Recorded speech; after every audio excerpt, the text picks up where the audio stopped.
February 14, 1968, Louisville, Kentucky. Martha Jenkins, a nursing student, vanished after her hospital shift. 6 weeks later, they found her strangled body. No witnesses. No suspects. The case went cold for 57 years. In 2025, a detective submitted old evidence for DNA testing. What came back shattered everything. 99.97% match. But the name wasn't some criminal. It was a decorated police officer who patrolled the streets where Martha disappeared.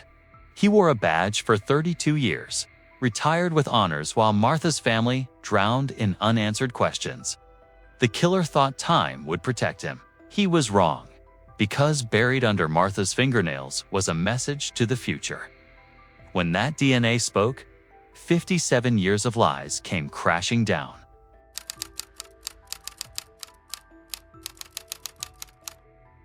57 years. That's how long a family waits when the person they love most just disappears. 57 winters wondering if she felt pain. 57 summers questioning if justice would ever show up. And 57 years of a killer walking free while a young woman's dreams rotted under Kentucky soil. But here's the thing about cold cases. Sometimes the person who destroyed everything wasn't some random stranger. Sometimes the monster wore a badge. Detective Sarah Chen sat alone in the Louisville Metro Police Department's Homicide Division, staring at a manila folder so old it practically crumbled. Case number 684,721. Jenkins, Martha, unsolved, 57 years. This case had been gathering dust, forgotten, while the world moved on. But Sarah couldn't. Not after pulling this file 3 months ago. Something about Martha Jenkins grabbed her and wouldn't let go. Martha Jenkins was 23 when she vanished on a freezing February night in 1968, a nursing student at the University of Louisville, engaged to be married that coming June. That night, she finished her shift at Louisville General Hospital around 11, walked to the bus stop on 4th Street, and disappeared. 6 weeks later, they found her body in a shallow grave near the Ohio River. Strangled. No witnesses, no suspects, no leads. The case went ice cold within months, but Sarah Chen wasn't the type to let the dead rest. Her partner, Detective Marcus Webb, complained constantly. Marcus was 58 and counting down to retirement. "You're chasing ghosts, Sarah." But how could she? Justice delayed for half a century isn't justice, it's abandonment. That night, 9:47 p.m., Sarah sat surrounded by black and white photographs. Martha Jenkins smiled up from a graduation photo cap and gown. Dark hair in that neat 60s flip. Bright eyes radiating hope. The crime scene photos were harder. Sarah forced herself to look anyway. Then the door swung open. James Kowalski from the crime lab walked in, clutching a folder. 3 months earlier, Sarah had submitted evidence for advanced DNA testing. She'd sent Martha's clothing, fingernail scrapings, trace evidence. Praying modern science could speak for the dead, James sat down and pulled out a report. "We got a hit in CODIS, the FBI's DNA database." Sarah's heart raced. Who is it? That's where it gets complicated. The DNA profile from cells under Martha's fingernails matched with 99.97% probability. But the hit came through genetic genealogy. The department partnered with a private company, uploading the profile and building a family tree. His name is Robert Dawson. He's 79. Lives in a retirement community in Prospect. Any connection to the victim? James shook his head. But Sarah. Robert Dawson was a police officer. Louisville PD. He worked patrol in 1968. The words hit Sarah like a freight train. A cop, one of their own. That explained why the case went cold fast, why leads dried up, why witnesses were too terrified to come forward. Was he ever investigated? His name doesn't appear anywhere. How long was he on the force? 32 years. Retired in 2000 with full pension. 3 commendations for bravery. The bitter irony twisted in Sarah's gut. While Martha Jenkins rotted in an unmarked grave, her killer wore a badge, collected paychecks, got celebrated as a hero. He probably shook hands with mayors, attended ceremonies, maybe even helped search for other missing people. But DNA alone wasn't enough. They needed to place Robert Dawson in Martha's world in February 1968. They needed to work fast. James mentioned Dawson's old partner, Frank Mercer. Died in 2015. But his son Thomas still lived in Louisville. Sarah picked up Martha's photo and whispered, "I'm going to get him, Martha." Louisville's downtown lights sparkled.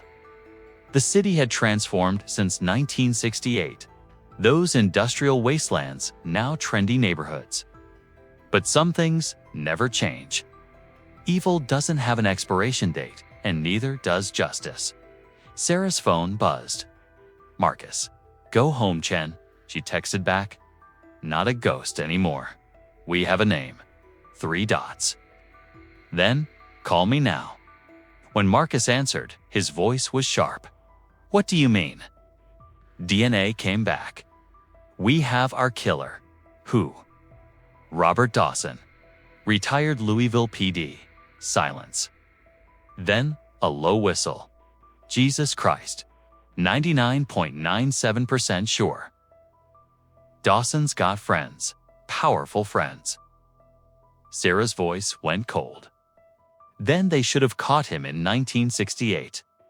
20 minutes later, Marcus walked in wearing his Kentucky Wildcat sweatshirt. They started planning. Defense lawyers would argue contamination, broken chain of custody, unreliable genetic genealogy. Sarah didn't care. The next morning, she arrived before dawn and pulled Robert Dawson's personnel file. 32 years documented in yellowing pages. She spread everything across the conference table. Building a timeline. February 1968. Dawson had been 22, fresh out of the academy. Only 6 months on the job when Martha Jenkins disappeared.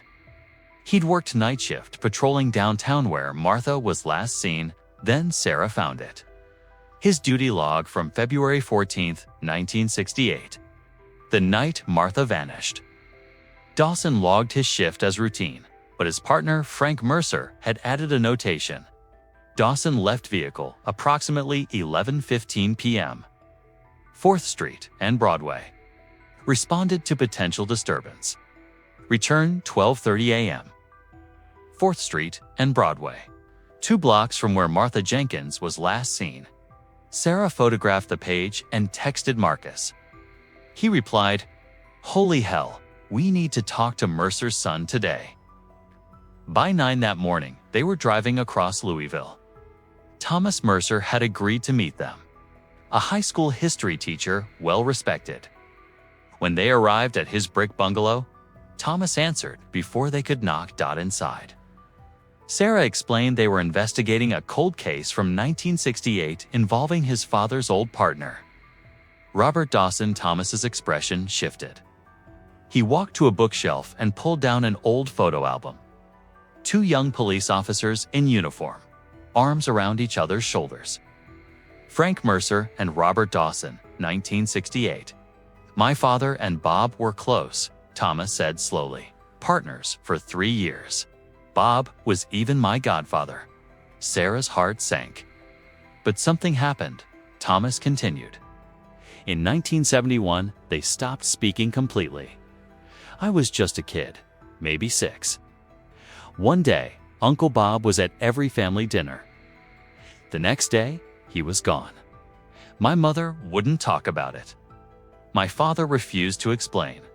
Sarah asked if his father ever mentioned Martha Jenkins. Thomas looked down. "Not by name, but years later when I was in college, I came home for Thanksgiving. My dad had been drinking, rare for him. We were alone in the kitchen, and he said something I never forgot. Sometimes you learn that the person you trust most is capable of terrible things.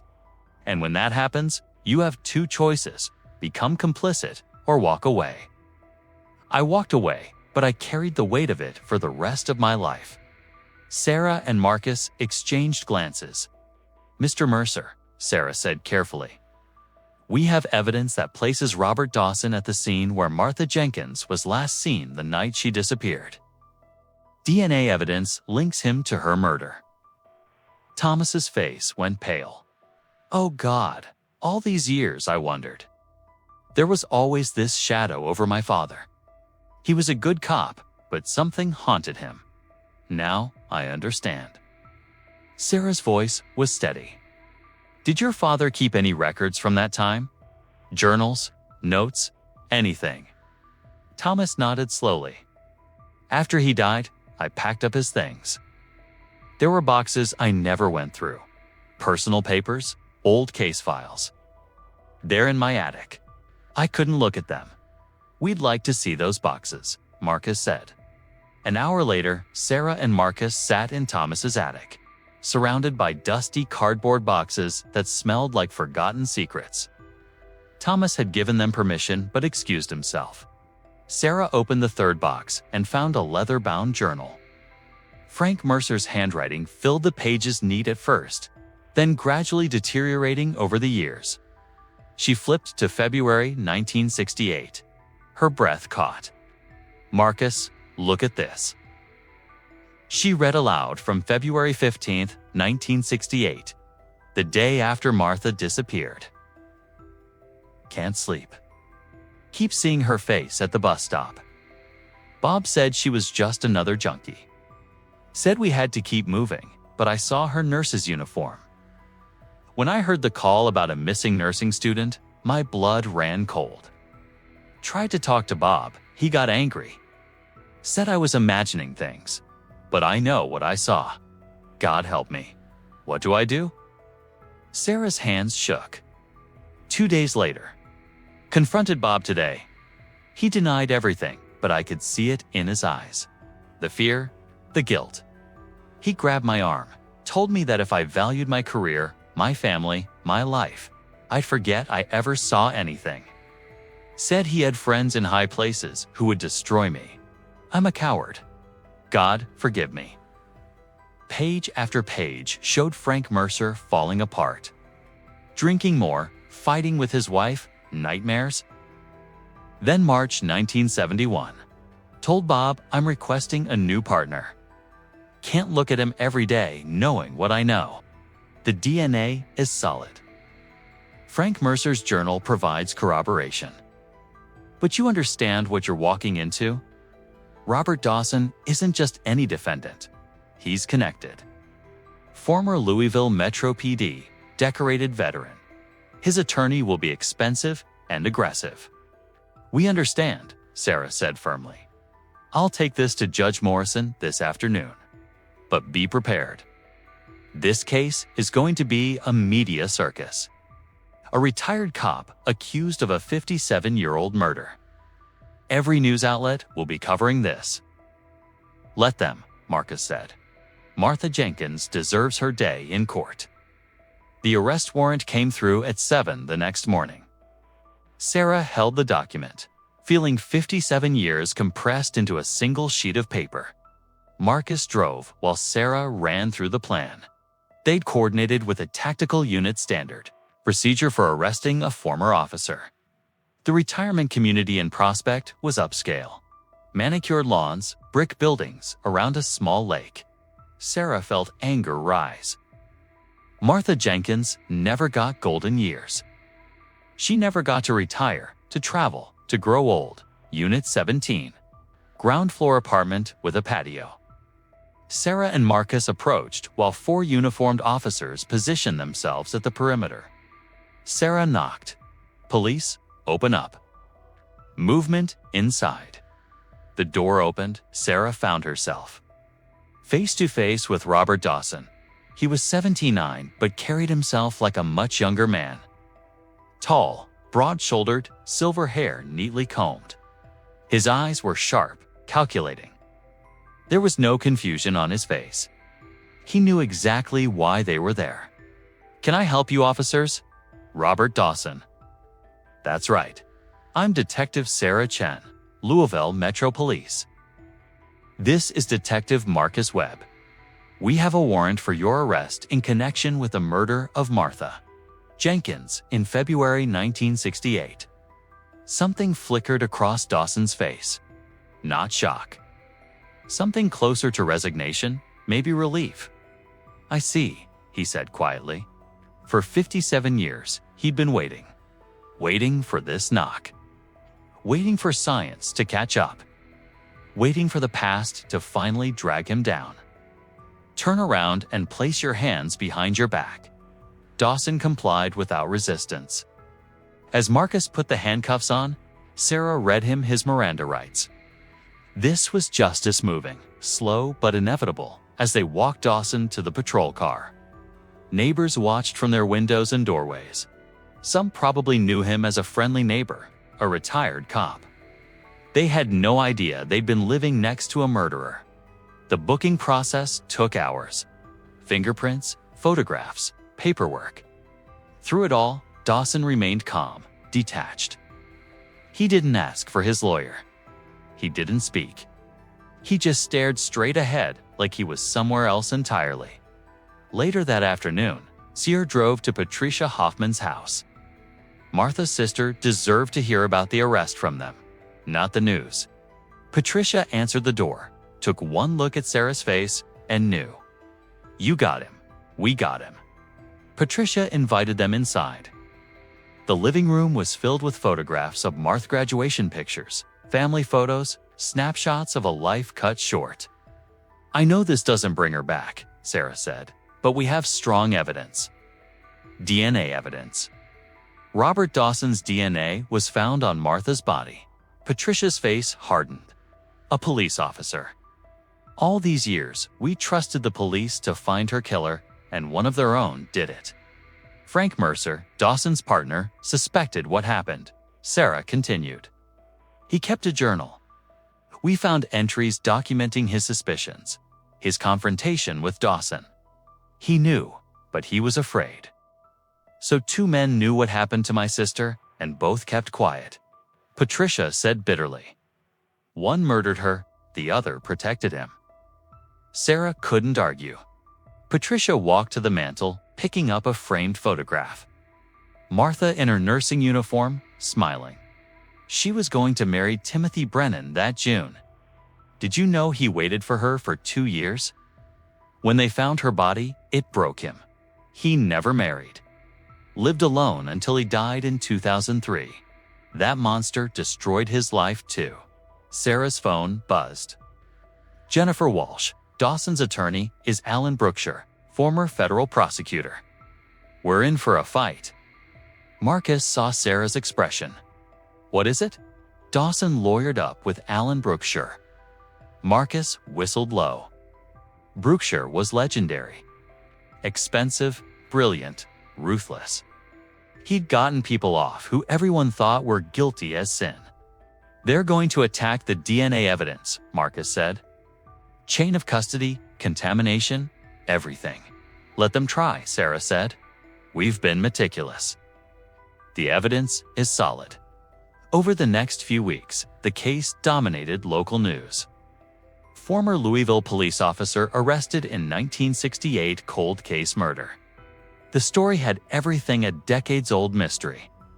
A respected cop turned killer, cutting-edge DNA technology. Sarah gave a press conference with Captain Rodriguez. She laid out the basics without revealing details that could hurt the prosecution. Behind her, Martha Jenkins's photograph reminded everyone what this was about. When one reporter asked if justice could truly be served after so much time, Sarah's response was passionate. "Justice delayed is not justice denied. Martha Jenkins deserves her day in court. The fact that it's taken 57 years doesn't make it any less important." The clip went viral. Sarah became the face of the case. But behind the media circus, the real work continued. Sarah and Marcus interviewed everyone who'd known. Robert Dawson in 1968. A former dispatcher remembered Dawson being unusually agitated the day Martha's body was discovered. A retired detective remembered Dawson volunteering for the task force investigating Martha's murder at the time. It seemed like dedication. Now it looked like a killer monitoring the investigation. Each piece of evidence added another layer. This wasn't just about solving a case.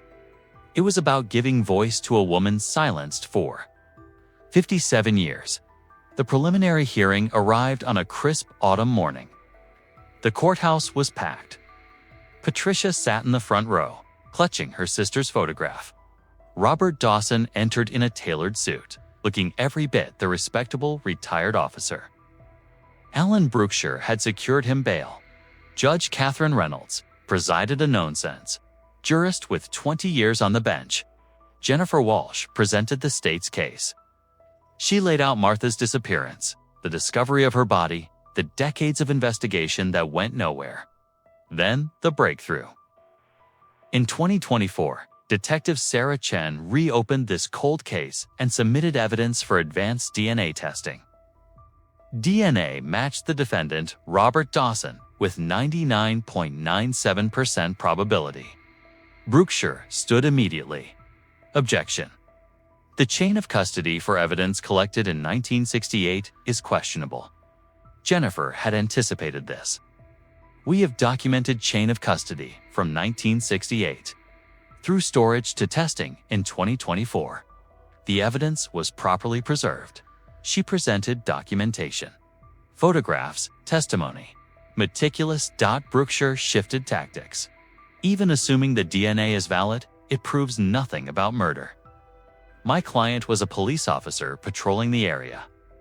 Contact does not equal guilt. Jennifer was ready. The defendant's DNA was found under the victim's fingernails.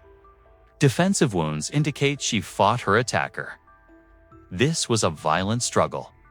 Martha had fought hard, scratched her attacker, left his DNA under her nails as one final act of testimony. Then Jennifer introduced Frank Mercer's journal. The courtroom fell silent as she read key passages. His partner's suspicious behavior. The cover-up. The threats. Hearsay. Brookshire objected. The author is deceased. Contemporaneous entries written in 1968. They fall under the recorded recollection exception. Judge Reynolds considered. I'll allow it for this preliminary hearing. Brookshire's jaw tightened. Jennifer called Sarah to the stand. Detective Chen. Walk us through your investigation. Sarah did chronologically and precisely. Finding the case file. DNA testing. Genetic genealogy. Discovering Dawson's identity. Finding Frank Mercer's journal. Building the timeline. Brookshire cross-examined aggressively. How many cold cases have you solved? 12, including this one. So you're under pressure to produce results. I'm under pressure to find justice for victims and their families.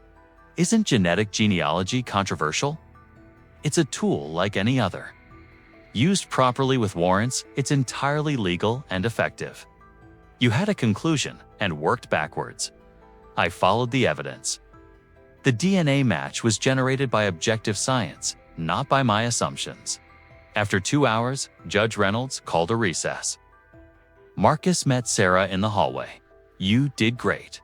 Brookshire tried to rattle you, but you held firm. Patricia Hoffman stood at the end of the hallway, tears streaming. Sarah walked over. Thank you, Patricia whispered. Thank you for fighting for her. The hearing resumed with Dr. James Kowalski. He testified about the DNA analysis, the protocols, the reliability. Brookshire challenged every detail, but James held his ground. The science was sound. Then, Jennifer dropped her bombshell. The state would like to call Timothy Brennan. A murmur ran through the courtroom. Timothy Brennan, Martha's fiancé, now 80. He'd been a recluse for decades. Timothy looked directly at Robert Dawson. I want you to know what you took from this world. Martha would have saved lives as a nurse. She would have been an amazing mother, and you snuffed that out like it meant nothing.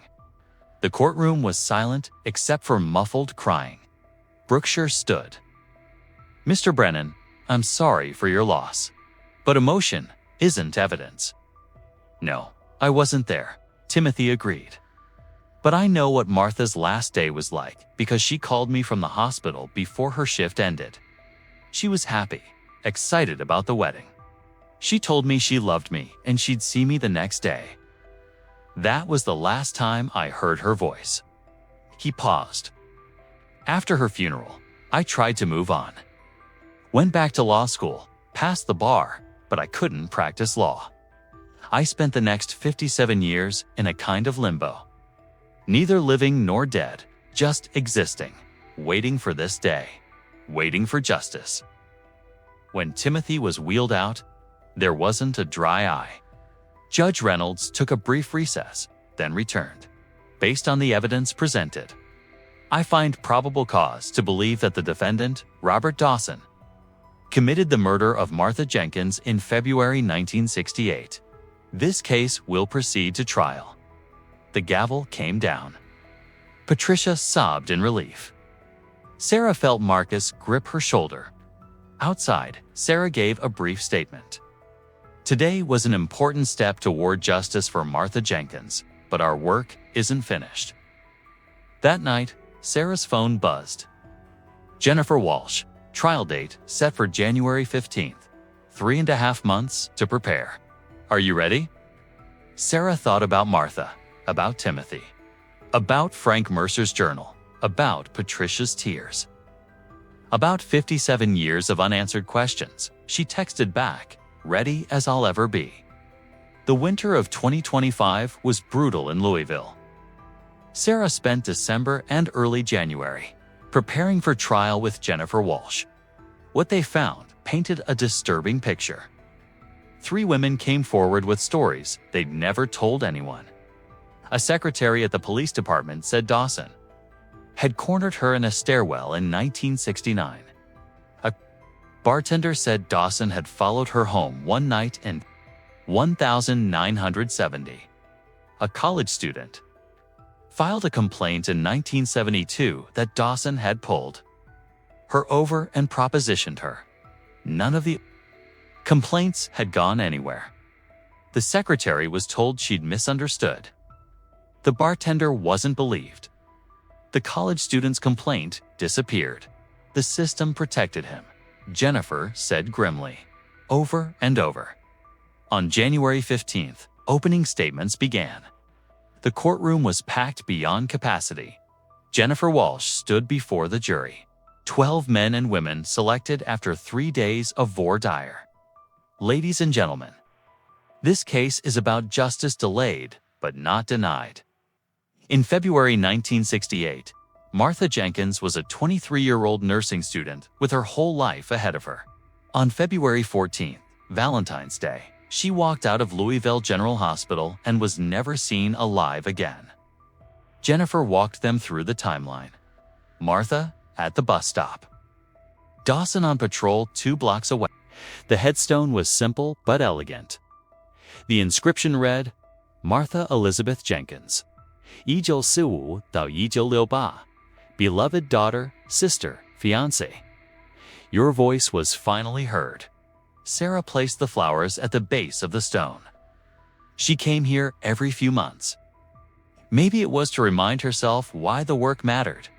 She heard footsteps. Patricia Hoffman approached, leaning on a cane. At 78, Patricia had outlived both her parents and her sister. I thought I might find you here, Patricia said, settling onto the bench. Sarah joined her. How are you doing? Better than I have in 57 years. I thought getting justice would feel different, more triumphant. But mostly I just feel relief, like I can finally breathe again. They sat in silence, watching the morning sun. Timothy passed away last month, Patricia said quietly, peacefully. He made it to the trial, saw Dawson convicted, and I think that gave him permission to let go. He left everything to a nursing scholarship fund in Martha's name. 50 students have received aid so far. Sarah's throat tightened. That's beautiful. He never stopped loving her. Not for one single day in 57 years. That's what Dawson took from them. Not just Martha's life, but their whole future together. Patricia pulled an envelope from her purse. Timothy asked me to give you this. He wrote it before he died. Sarah opened it carefully. Inside was a letter in shaky handwriting. Dear Detective Chen, I'm 83. The doctors say my heart is giving out, worn down by decades of grief. But I wanted you to know what your work meant. For 57 years, I've been living in limbo. Not quite alive, not quite dead. Martha's disappearance left a hole in my soul. When you reopened Martha's case, I didn't dare hope. But you didn't give up. You gave Martha back her voice. The day of the verdict, when they said guilty, I felt peace. You gave me the gift of closure. Thank you for fighting for a girl you never knew. Thank you for believing she mattered. With deepest gratitude, Timothy Brennan. Sarah wiped her eyes. She'd learned not to be ashamed of tears in this work. He was a good man, Patricia said softly. They would have been so happy together. Patricia stood slowly. I should go. But Sarah, you didn't just solve Martha's case. You solved ours too. Our whole family has been in limbo for 57 years. Now we can finally move forward. After Patricia left, Sarah sat alone with Martha. She thought about all the cases still unsolved, all the families still waiting. Her phone buzzed. Detective Lisa Rodriguez. Lieutenant, we got a hit on the Patterson case from 1983. DNA match through genealogy. Sarah stood and touched Martha's headstone. I have to go. Someone else needs help. But I'll be back. This was her calling, giving voice to the silenced, bringing light to the darkness, refusing to let time be an excuse for injustice. At the station, her team was waiting. Lisa Rodriguez, Miguel Santos, and Jennifer Park. What do we have? Lisa pulled up a photo. Denise Patterson, 17. Disappeared after a school dance in October 1983. Body found 3 weeks later, strangled. Case went cold, and the DNA hit. Male profile from the rape kit, Miguel said. We ran it through genealogy. Russell Hammond, 62, lives in Jeffersontown. No criminal record. Sarah studied the photo of young Denise Patterson. Another life stolen. Pull his background completely. Build the case before we move on him. Find out if Denise's family is still in the area. They deserve to hear from us, not the news. This was what Martha's case had built, a dedicated unit focused on cold cases, equipped with the latest technology and the determination to never give up. That evening, Sarah gave an interview to a true crime podcast for Martha's case. Families have reached out from all over the country. We can't take them all, but we try to help. And it's proven that time doesn't protect killers. Cases we thought were unsolvable can be solved. What would you say to families still waiting? Don't give up hope. Technology advances every year. What was impossible in 1968 is routine now. Keep pushing law enforcement. Keep your loved one's story alive. And know that somewhere there's a detective like me who cares, who won't quit until we find the truth. Later that evening, Jennifer Walsh called. Now the elected district attorney for Jefferson County. Sarah, Robert Dawson died this afternoon. Heart failure. He never made it out of prison. Have you told Patricia? I called her. She said she'd already made peace with it. Said whether he died in prison or lived another 20 years. The important thing was that everyone knew the truth. After hanging up, Sarah walked to her memorial board and stood before Martha's photo. It's over, she said softly. He's gone. You can rest now. She thought about everything that had come from Martha's case. The cold case unit. The 6 other families who'd gotten answers. The nursing scholarship in Martha's name. The renewed attention on unsolved cases nationwide. Martha's death had been a tragedy. But her story had created something meaningful. Sarah thought about justice. About time, about the long arc that eventually bends toward truth. She thought about all the detectives who'd preserve the evidence that would eventually solve it. She thought about Frank Mercer, tortured by guilt, who'd left behind the journal that became the key to conviction. About Timothy Brennan, who'd loved Martha for 57 years beyond her death. About Patricia, who'd never stopped believing her sister mattered. And she thought about Martha herself, 23 years old, fighting her killer in her final moments, scratching his skin, preserving his DNA under her nails like a message to the future. Don't forget me. Don't let him win. Find the truth. We found it. Martha, Sarah whispered. We found it. Because here's what every killer needs to understand: time isn't your friend. Technology doesn't sleep. Evidence doesn't lie. And somewhere out there, there's always a detective who refuses to let the dead stay silent. Justice might be slow, but it's coming. It's always coming. You can hide behind a badge, behind years, behind silence. But eventually, the truth catches up. The DNA speaks. The victims get their voice back. And when that day comes, when those handcuffs click shut after decades of freedom, remember this: you never really got away with anything. You were just living on borrowed time, and the debt always comes due. Always.